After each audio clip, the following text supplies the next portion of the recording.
तो योग दर्शन हम आरंभ करते हैं। जो एक सूत्र हम पढ़ चुके थे, इसमें से कोई शंका हो तो पूछ सकते हैं। जी, सुनीता जी। आपने हाथ खड़ा किया है तो पूछ लीजिए अनम्यूट करके, सुनीता जी।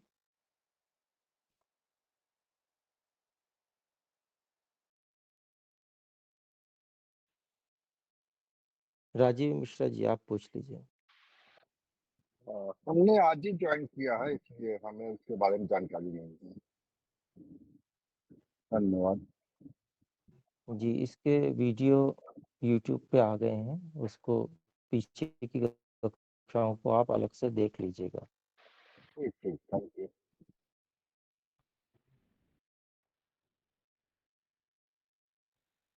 जी, तो कोई शंका नहीं है तो हम आगे बढ़ेंगे।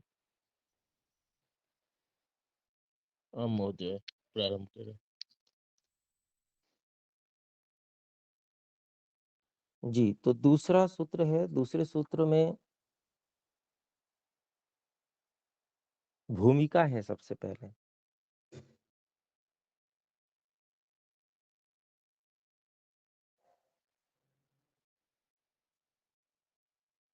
तो भूमिका में महर्षि व्यास जी कहते हैं, तस्य लक्षणाभिधित्सयेदं सूत्रम प्रववृत्ते। तस्य लक्षण अभिधित्सया इदम सूत्रम प्रववृत्ते। ये अलग अलग कर लिया हमने।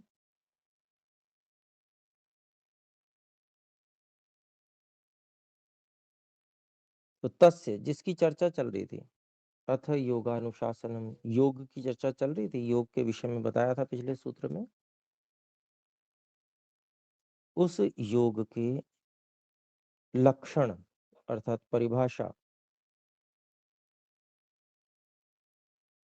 अभिधित्सया, तृतीया विभक्ति है, अभिधित्सा की। अभिधातुम इच्छा, अभिधित्सा अर्थात वर्णन करने की इच्छा से। यह सूत्र, दूसरा सूत्र, इदम सूत्रम, यह सूत्र प्रववृते, प्रवृत्त हुआ है।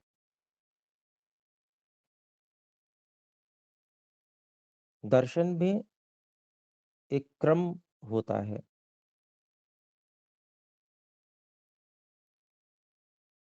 जो प्रश्न मन में उठने वाला होता है, अगला सूत्र वही होता है, उसी से संबंधित होता है, ऐसा प्रायः होता है।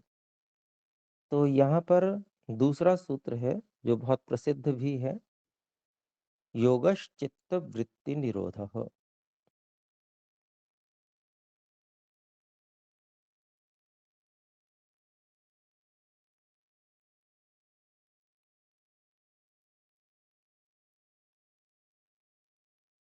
तो यहाँ पर अभिप्राय क्या हुआ? योगः चित्तवृत्ति निरोधः। योग चित्त की वृत्ति को रोक देना, यह योग है।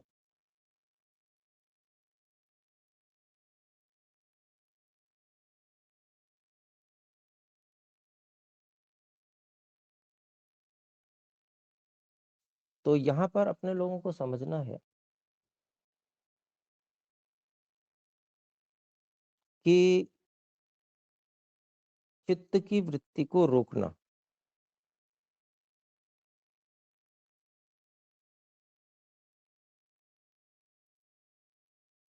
किस लिए आवश्यक है? पहले सूत्र में हमने पढ़ा था कि एकाग्र अवस्था और निरुद्ध अवस्था, ये दो अवस्थाएं हैं जिनमें जो समाधि होती है उसको योग कहते हैं। तो एकाग्र अवस्था में मन चंचल नहीं होता, एकाग्र होता है। तो अन्य वृत्तियां, अन्य व्यापार मन के जब नहीं होते, रुके रहते हैं, उस स्थिति में योग होता है। इस बात को यहाँ पर बता रहे। तो आइए भाष्य देखते हैं। भाष्य में योगः, इसको खोलते हैं। सर्व शब्द अग्रहणात् संप्रज्ञातः अपि योग इति आख्यायते। ये पहली पंक्ति है। सर्व शब्दाग्रहणात् संप्रज्ञातोपि योग इत्याख्यायते। अर्थात सर्व शब्द अग्रहणात् संप्रज्ञातः अपि योग इति आख्यायते।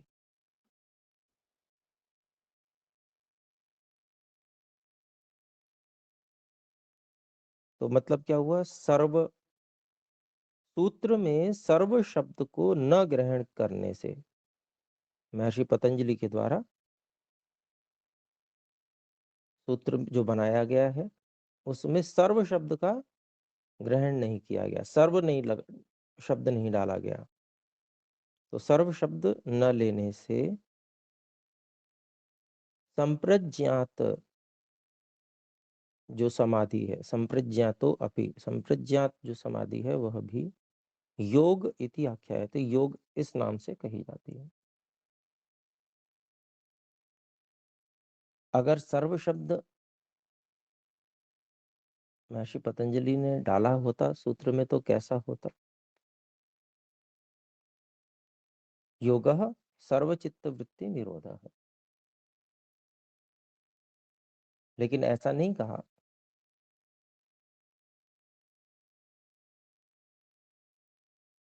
तो इसका मतलब हुआ कि सांसारिक संसार के विषय में, या हम यूं कहें कि प्रकृति के विषय में, एक वृत्ति अगर रह जाए तो भी वो योग के अंतर्गत है।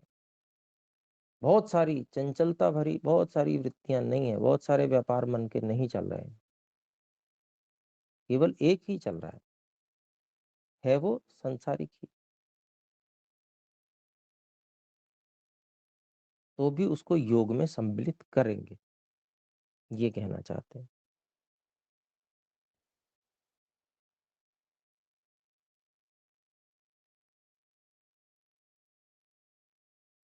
इसका मतलब ये हुआ कि सभी वृत्तियां नहीं बल्कि बाधक वृत्तियां रुक जाना, बाधक वृत्तियों को रोक देना, ये योग है।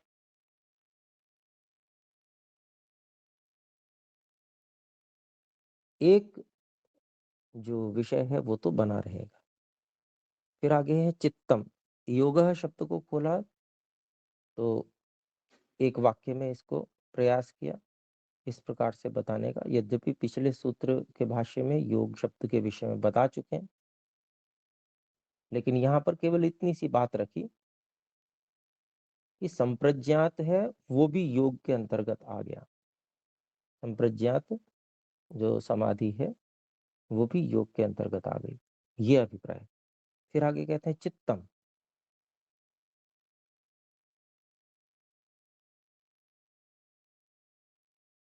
चित्तम ही प्रख्या प्रवृत्ति स्थितिशीलत्वात् त्रिगुणम।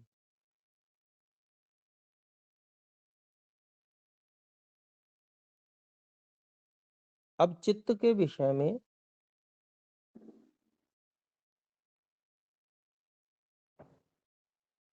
बता रहे हैं, क्योंकि योगः चित्त वृत्ति निरोध, अगला शब्द सूत्र में चित्त है।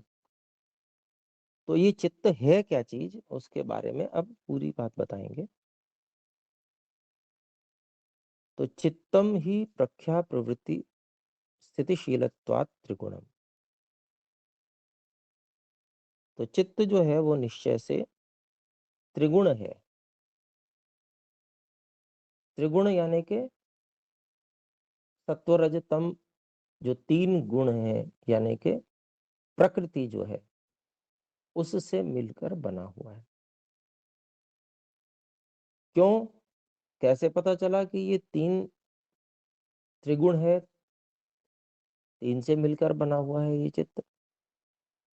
तो उसके लिए हेतु देते हैं कि इससे पता चलता है कि वो सत्व, रज और तम से मिलकर बना है।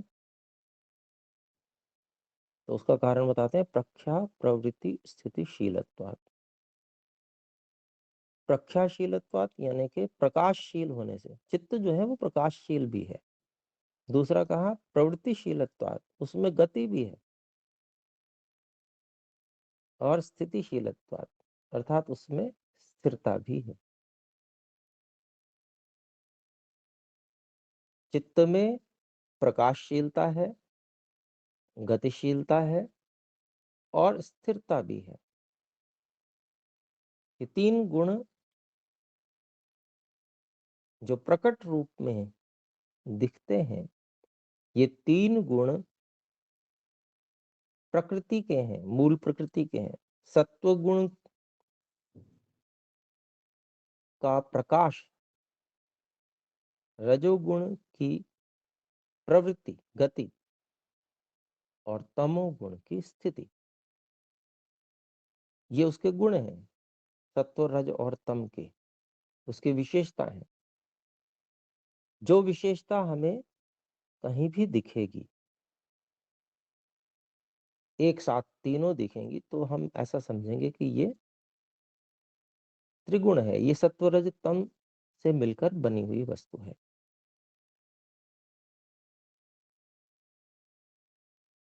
तो ऐसे ही चित्त भी है। चित्त जो है वह प्रकृति से बना हुआ है, अर्थात जड़ है। ये बात हमको यहाँ पर स्पष्ट हो गई। और उसमें कारण भी हमें पता चल गया, क्योंकि चित्त में प्रकाशशीलता है, गतिशीलता है और स्थितिशीलता भी है। तीनों गुण है। तो इसलिए चित्त क्या है? त्रिगुण है, अर्थात जड़ है। तो चित्त क्या है उसको बताते हुए सबसे पहले वो जड़ है, त्रिगुण है, इस बात को बताया महर्षि व्यास जी ने। फिर आगे क्या कहते हैं? प्रख्या रूपम ही चित्त सत्वम रजस्तमोभ्याम संसृष्टम ऐश्वर्य विषय प्रियम भवति।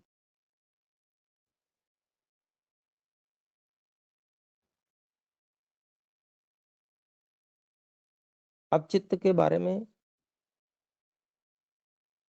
विशेषता बता रहे हैं।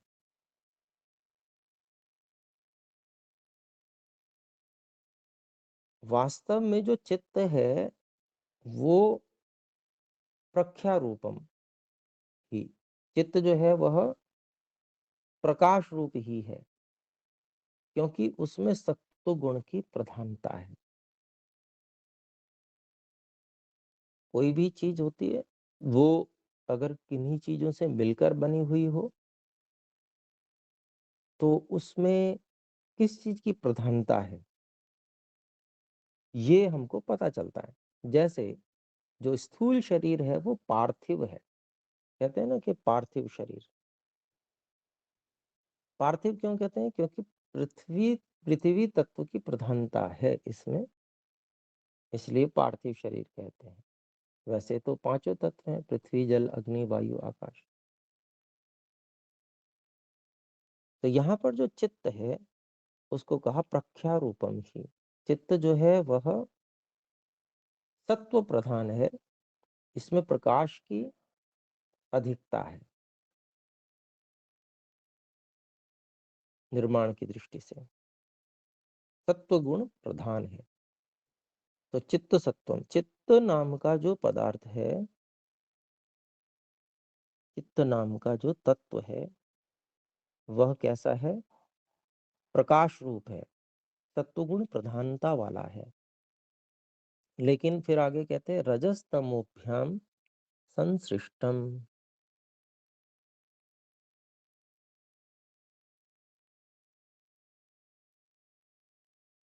तो रज और तम इन दोनों के द्वारा जो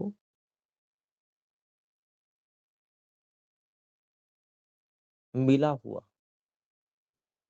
प्रभावित हुआ हुआ, युक्त रज और तम के से मिला हुआ या युक्त जब होता है, यानी कि सत्व प्रधान तो ये स्वाभाविक रूप से है, लेकिन इसमें रज और तम का प्रभाव भी कुछ मिल जाता है, उससे भी ये युक्त हो जाता है।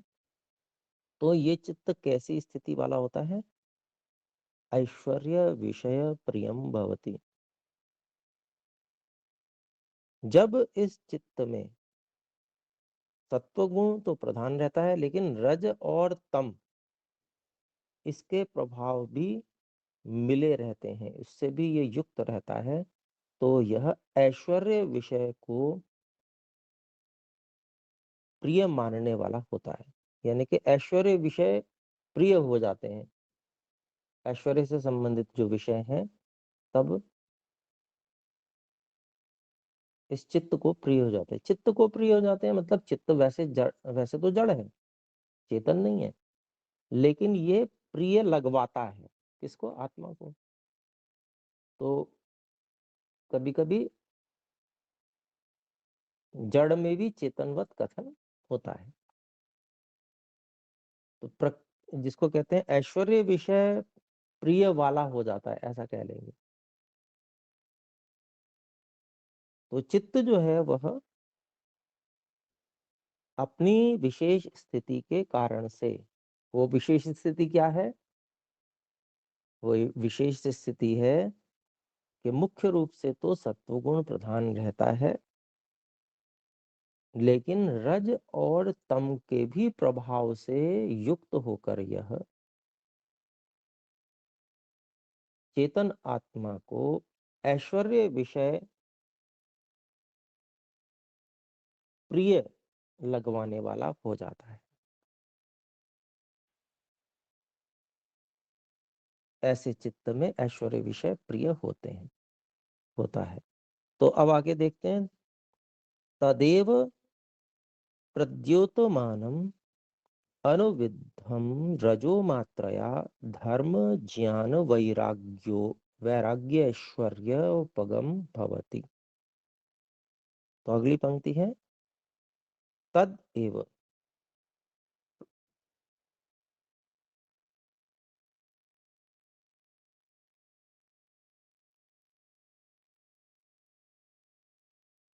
अच्छा, मैंने अगली पंक्ति पढ़ दी, बीच में एक पंक्ति रह गई, मैं बीच वाली पंक्ति पढ़ देता हूँ। तदेव तमसानुविद्धम तदेव तमसानुविद्धम अधर्म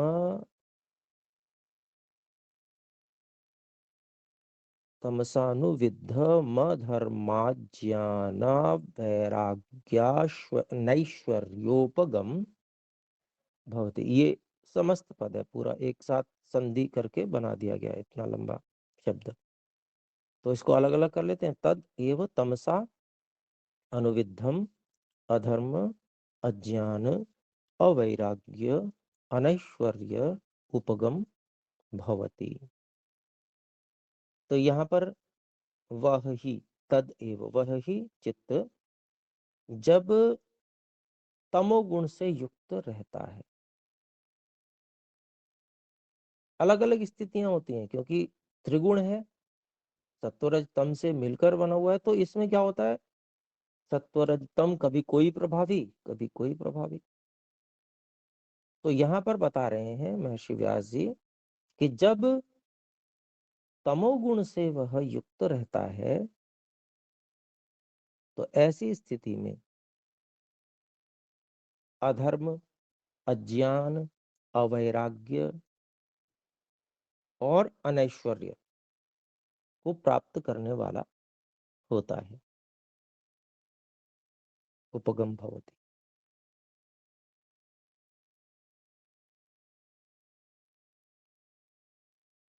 तो तमोगुण की स्थिति क्या है?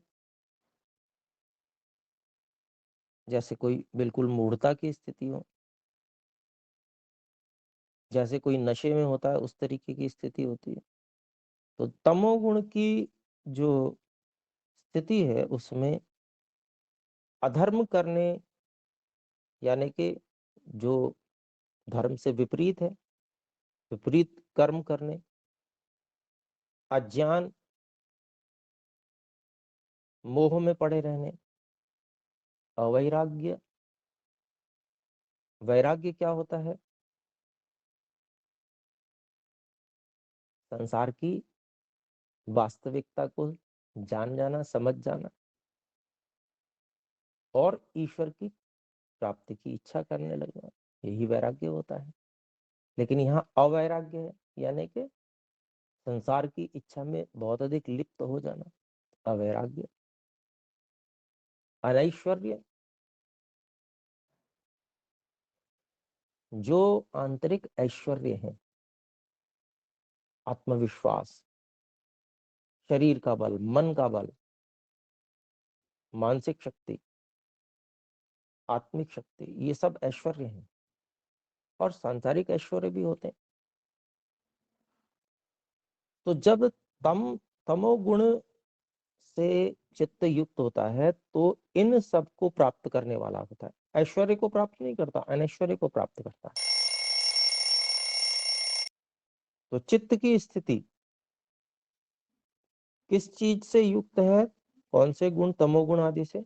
तो तमोगुण से युक्त है तो कैसी स्थिति में होगा चित्त, उसको बताया, व्याख्या की।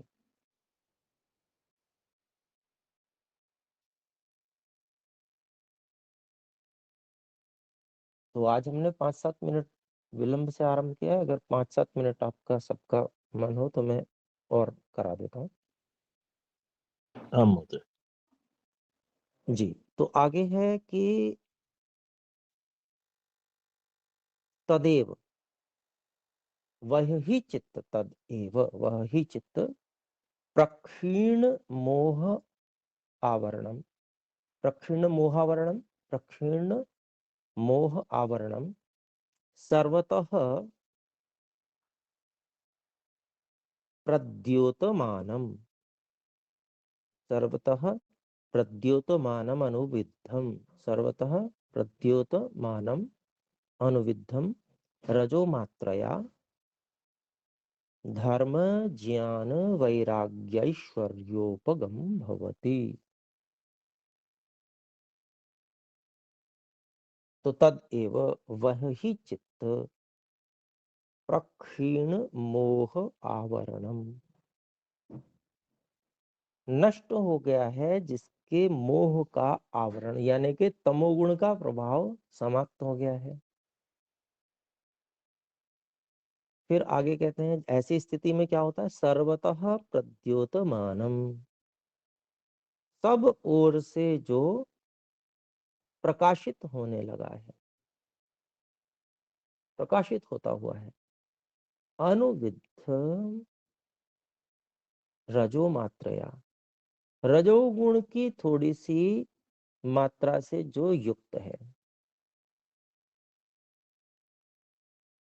मोह का आवरण यानी कि तमोगुण तो हट गया, लेकिन रजोगुण की थोड़ी मात्रा से वो युक्त है, जुड़ा हुआ है, यानी कि रजोगुण वहां पर थोड़ा सा प्रभावी है।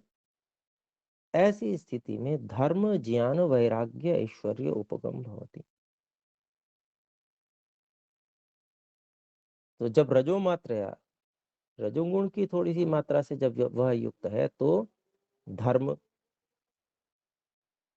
पुण्य, ज्ञान, ज्ञान विज्ञान, वैराग्य जिसकी हमने बात की, और ऐश्वर्य उसको प्राप्त करने वाला होता है। तो चित्त की स्थिति एक एक अलग अलग वर्णन की जा रही है कि चित्त है क्या, उसकी क्या स्थितियां रहती हैं। फिर आगे कहते हैं तदेव रजोलेशमलापेतम स्वरूप प्रतिष्ठम सत्व पुरुषान्यता ख्याति मात्रम धर्म मेघ ध्यानोपगम भवति। तद एव, वही चित्त, रजोलेशमलापेतम, रजोगुण की जो थोड़ी सी मात्रा से युक्त था, उसके लेश मात्र से भी, लेश मात्र मल से हटा हुआ, यानी कि उसमें से केवल पूरी तरह से सत्व गुण प्रभावशाली हो गया। रजो गुण का जो लेश वहां पर जुड़ा हुआ था वो हट जाता है। ऐसी स्थिति में स्वरूप प्रतिष्ठम, चित्त अपने स्वरूप में प्रतिष्ठित हो यानी होता है, यानी कि ईश्वर ने चित्त को जिस स्वरूप में वास्तव में बनाया है, जो उसके निर्माण का वास्तविक अनुपात है। वास्तविक अनुपात क्या है? प्रख्यारूपम ही चित्त सत्वम, यानी कि चित्त जो है वह सत्व प्रधान है। उसका निर्माण जो ईश्वर ने किया है वो इसी तरह से किया है कि वो सत्व प्रधान वास्तव में है, सत्व गुण की सर्वाधिकता उसमें है। तो यही बात कह रहे हैं, रज के थोड़े से भी मात्रा से हटकर अपने स्वरूप में प्रतिष्ठित हो जाता है, यानी कि सत्व पूरी तरह से प्रधान हो जाता है। और ऐसी स्थिति में सत्वगुण जब प्रधान हो जाता है तो सत्व पुरुष अन्यथा ख्याति मात्रम, सत्व पुरुष अन्यथा ख्याति मात्रम। सत्व यहाँ चित्त के लिए आया है,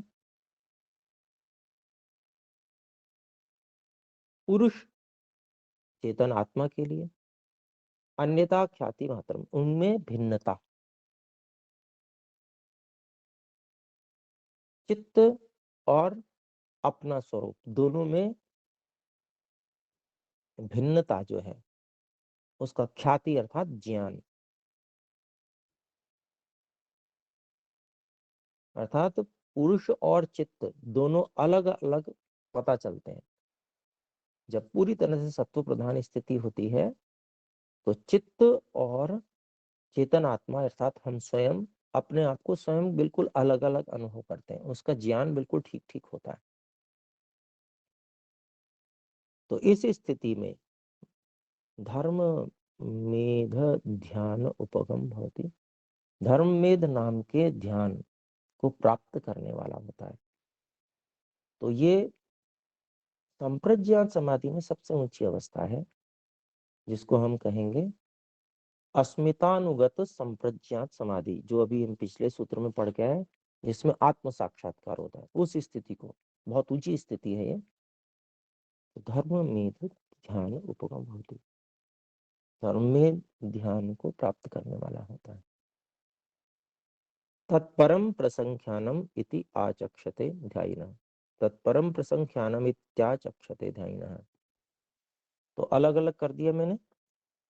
वो जो स्थिति है, वो चित्त की जो स्थिति है, तो उसको परम प्रसंख्यानम, बहुत ऊंचे ज्ञान की स्थिति, ध्यायिनः इति आचक्षते, जो ध्यानी लोग हैं वो बहुत ऊंचे ज्ञान की स्थिति इसको कहते हैं। तो आज इतना रखते हैं। वृत्ति निरोधा पे अगली कक्षा में हम चर्चा करेंगे। इसकी तैयारी कीजिए और जो कोई शंका हो तो पूछेगा। आइए एक बार ओम का उच्चारण करें।